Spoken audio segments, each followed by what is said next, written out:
once upon a time, there lived a dream king. If you need me, me and Neil be hanging out with the dream king.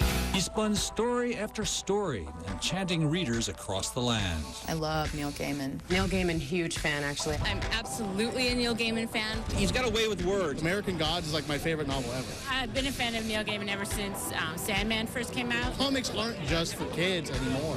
Neil made that all possible.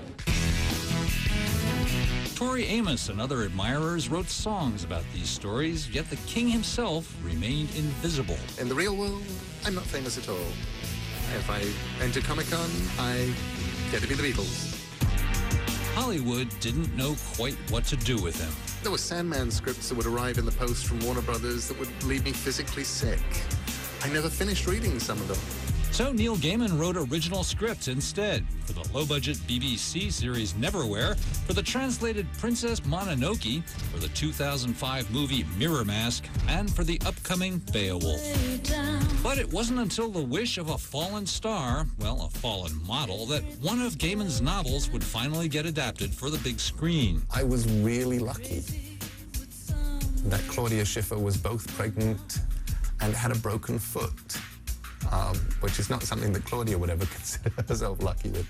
So she was sitting and doing a lot of reading.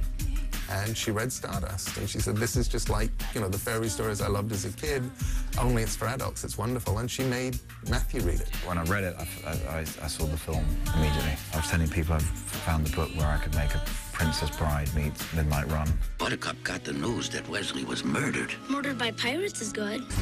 Very soon, Gaiman's tale had attracted a dream cast that included Michelle Pfeiffer, Robert De Niro, and Claire Danes. Neil Gaiman is just a wonderful writer and really gifted, and you know, has created a little genre within the genre. It's playful and kind of classic in its structure, but also a little subversive.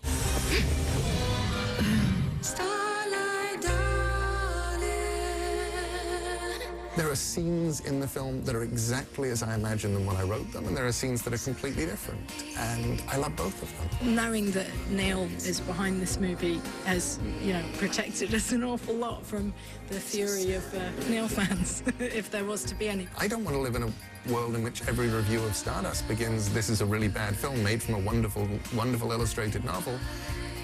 I want to go from a world in which people say, this is a great film made from a great book. And they're different, but they're the same, and it's magic.